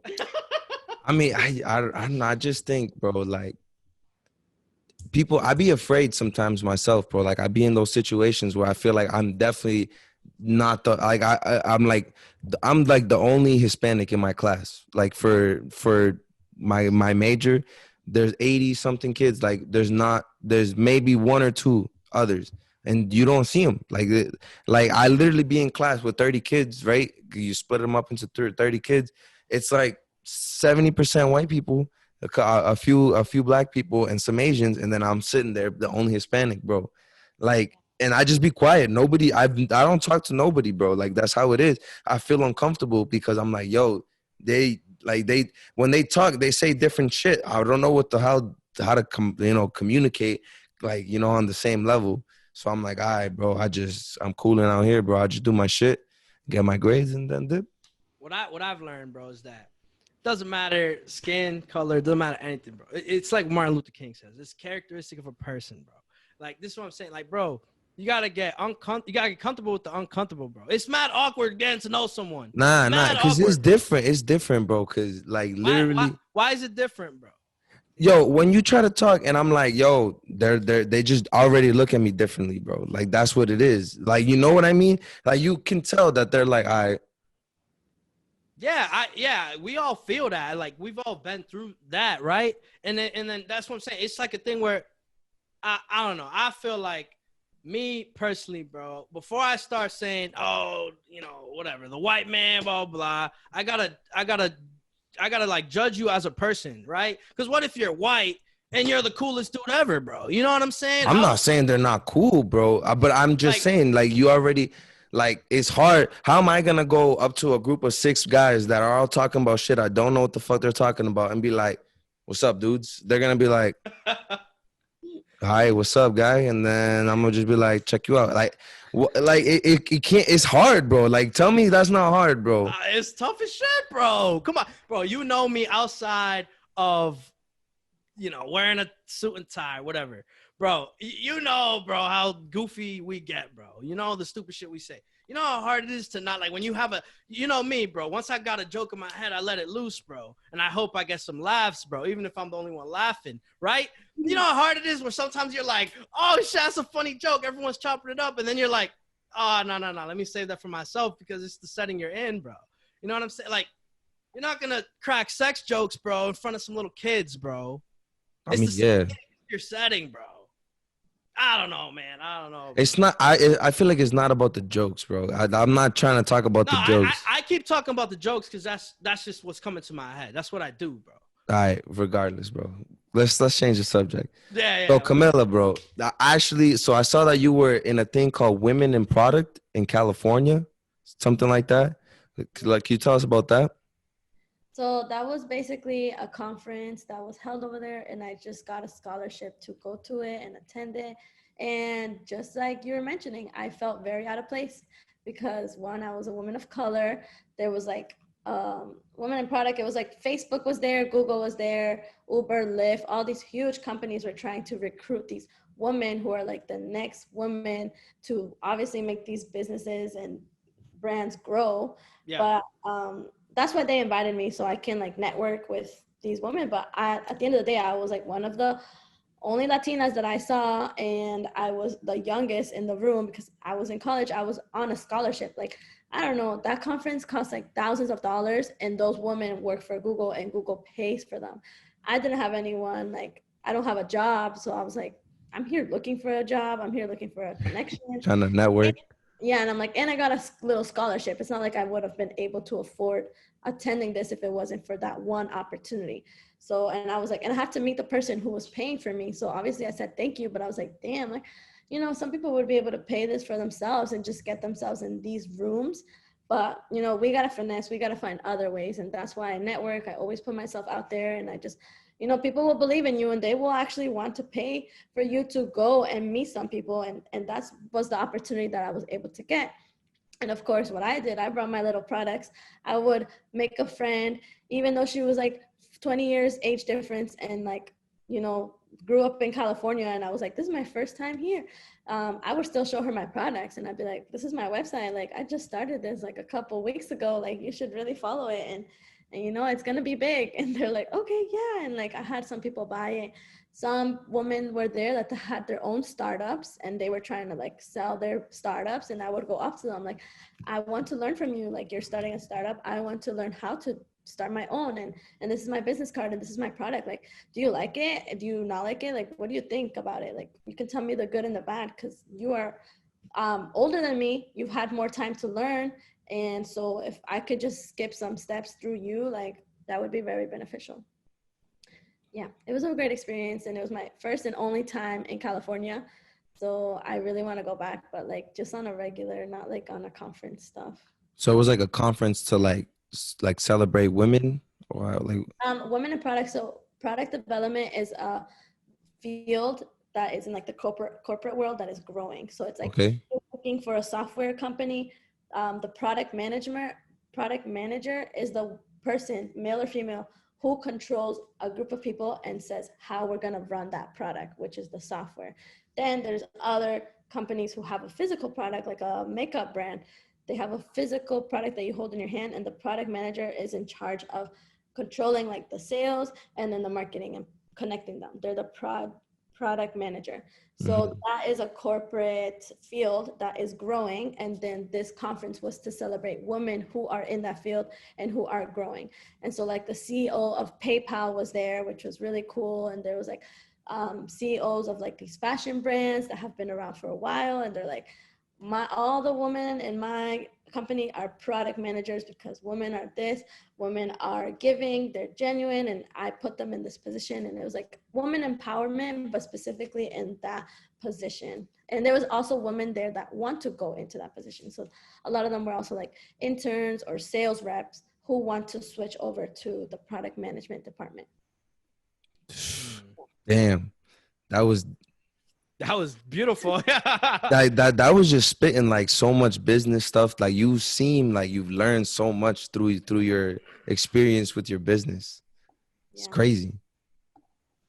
I was like, "Ooh, am I gonna get a job opportunity here?" But I was like, "No, let me just focus on my business more." Yeah, I'm telling you, it's gonna go through the universe, guaranteed. So yo, Camila, bro, you are smart, like straight up, like you are a smart, like not for a male, a woman, a Latina, a white, black. You are a smart human being. Like you said, you got all these fucking accolades, bro. So many awards and scholarships. Getting awards is mailed to you. You didn't even know about. Like literally, like another award. Oh, shit. Like literally, that's how you. Like, how are you so smart? Like, what do you think makes you, like, I don't want to say makes you different, because I know that I'm not different, but like what do you do to like continue to better yourself and be where you are right now? Well, I mean, the word smart, I'm like, I think everyone is smart. It's just on the opportunities that we get. I feel like I've gotten a lot of opportunities. Definitely my upbringing from my parents help a lot. Like they are entrepreneurs themselves. So once I told them I wanted to start a business, they were all on board. They're like, we're here to help you because we believe in you. And if you show us that you are consistent and you're dedicated, we're going to keep like pushing you. But what I do on my own time is like, I read books.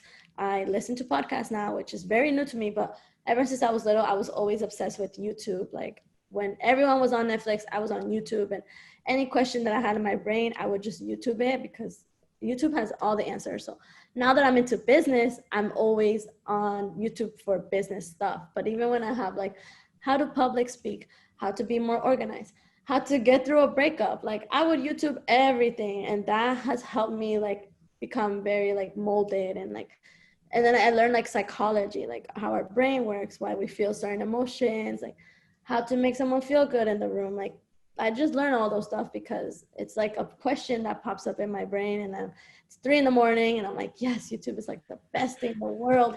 And I just like binge until like 8 a.m. And that was like my high school and like freshman year. But now I'm like, dang, that stuff really like taught me a lot. Like sometimes more than what my high school taught me, you know, like you just teach yourself a lot. You put yourself in uncomfortable situations. I used to have a promise with myself that I was like, I'm going to attend one networking event every month. And I was doing that until COVID hit, but I was always doing that. And I was always the youngest in the room. I always felt intimidated. I was like, Camila, like, don't talk like that because they're going to be like, where is she from? How did she even find out about this event? Like, you know, but I was like, if I put myself in uncomfortable situations, I'm going to adapt and like be able to be with different types of people. And I read this quote in like this book that I really liked that was like about business. And it's like, if you're 21, you got to act like you're 31. If you want like people to take you seriously, like, so I was like, word, okay, then thanks. Now that I've seen that sentence, now I know that if I'm around adults and I want them to take me seriously and not ask how old I am, I'm going to act like I'm 31, you know? What book is that? Oh, brother, I don't know. I'll figure it out because I have a bookshelf in my room and I'm Nah, for sure. Yeah, let me know. I'll definitely buy that book. That sounds like a life-changing book. Nah, I agree with you. Self-education, though, is like what separates like this, the ignorant from the not ignorant. Let's say it like that, because literally it really is a difference of ignorance, bro. Because like, for example, like you were talking about how you learn psychology, literally talk to a person and understand them on a different level, because you know that, like, you know, body cues and shit like that that you might learn from a YouTube video, literally. And like the knowledge, like when you question shit, like, bro, I ask myself like at least 100 questions a day, like like Yeah. bare minimum. And like, Yeah. He asked me like 70 of those questions too, ladies and gentlemen. nah, that's not even close, bro. Like I really ask a lot of fucking questions. And what I do is I Google, I YouTube, and I read books to try to answer all those questions. And that's really what makes you a more robust person. You can get into any situation, understand it, and like be able to react any type of way. You're definitely better than me, because like networking events, I suck at networking. I can't. I'd be like this. I've said this story before, but like there literally was a time where the CEO of a company I was co-oping for came up to me. He was like, "Oh, how are the burgers?" And I was like, "They're good. They look good. I haven't had one yet." And then he literally was like, "Okay," and then walked away. Like that could have been a prime opportunity for me. Like be like, "Oh yeah, those burgers are good." Oh, like you're the CEO of the company, bro. Like, and then start a conversation, and shit. But I literally like freeze under pressure. That's one of the things I need to grow on for sure. 4 times you experience that, you're gonna be like, okay, like I messed up, but the next time I'm gonna say it. I'm gonna act like he's not a CEO. I'm gonna act like he's a random person.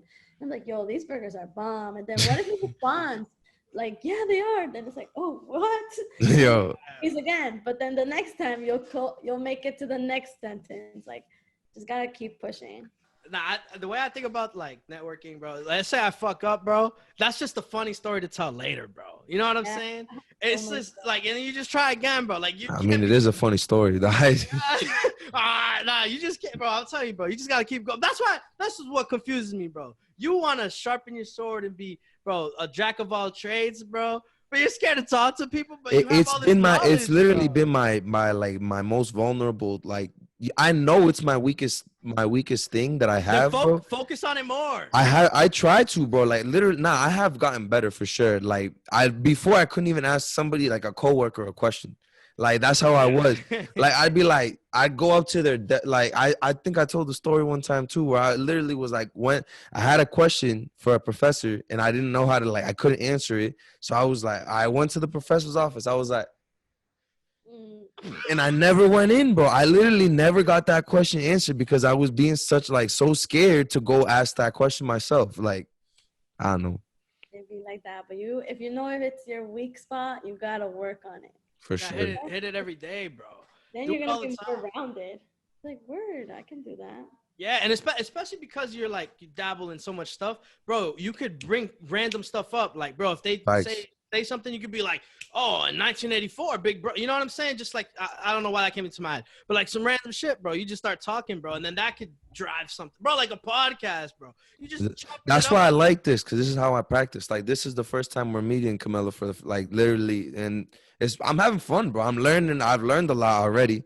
I'm like, I felt inspired. I got tight. I've had so many emotions already because this is, plus, like, I'm telling you, she's just smart, bro. Like, she's a beast, ladies and gentlemen. She's a beast, ladies and gentlemen. Literally, if you have, like, bro, this shit is fire, bro. Like, I had a lot of fun doing this shit. Yo, like, thank you for coming on. This shit was literally like, you guys, inspiring. Like, I don't even know. I'm at a loss for words, bro. It's inspiring. It's fun. It was just like, it's just awesome. And we're rooting for you the whole way. Facts for sure. Room, whatever you need us to do, you need us to repost something for you or whatever, bro. Just hit us up, and no problem. You're not gonna get a no from us. We're on your side. We believe in. I want to apologize. I want to apologize because we didn't come up to you. You came up to us because we should have been on it, bro. We should have been on it. I know we in an uncomfortable situation, and I just went for it. Yeah, nah, and I like what Jason was saying. We apologize. We slacked. We weren't hip, but it was definitely meant to happen. Yeah, awesome. But yo, let's dive into the storefront. What is it? Nah, definitely. Yo, for sure. I'm buying the sweaters to plant some trees. I'm buying the bamboo brush because fuck that Colgate brush I have in the bathroom. Yeah, right? I think I have a plastic toothbrush that's just gone now. Yeah, I'm buying that soap because I wanna see how it smells. I wanna try it out. I want to try it out. I'm going in there shopping, bro. I'm gonna shop. Word. I'll give you guys some products. Hey, Hey. thank you. But yo, let's dive into the messy moment. Messy moment. Messy moment. Messy moment.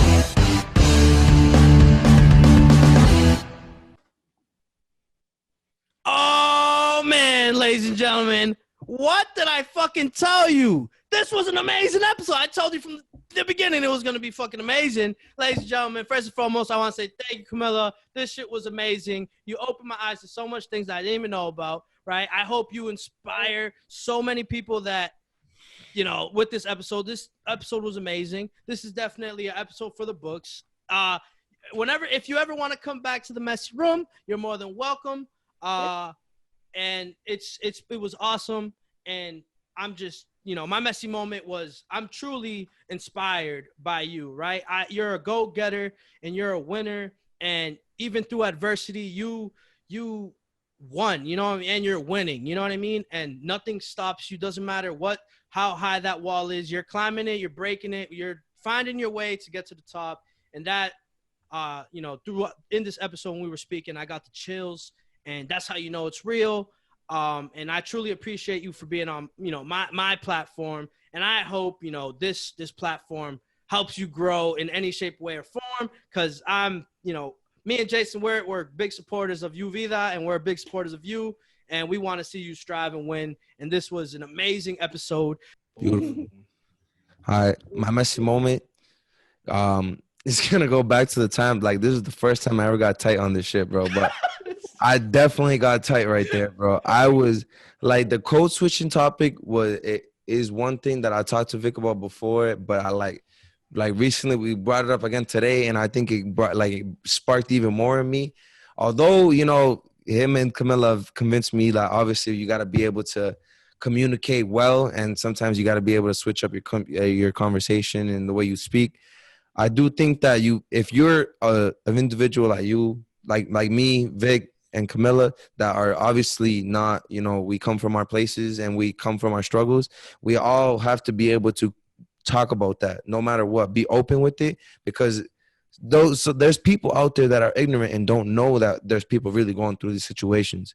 And unless you go talk about it, like, yo, I grew up in here, bro, and this is how this city is, or this is how this place is, they're not gonna know, and they're gonna just live that. They're gonna just live thinking that everybody's equal or whatever. But that's really the way we're gonna open people's eyes, is just by talking about it ourselves. So don't be afraid to talk about yourself, for sure.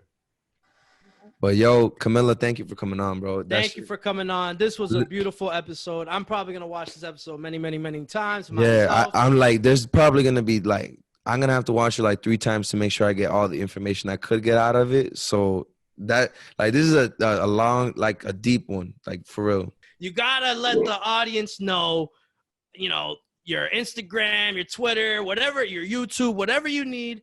You gotta let them know. You gotta let them know your social media is where to follow you, for sure. Oh, my messy moment is that I am founder of UVIDA. And follow us at UVIDA Shop on all social medias: Instagram, Twitter, Facebook, YouTube, TikTok, whatever you want. And definitely find us at 123 Maverick Street. Well, you can see the products before buying them. You don't pay for shipping, and you're gonna be feeling good about how you treat the environment. This was you're awesome. And yeah, check you later. Check you later. See you later. Hey. That's a wrap.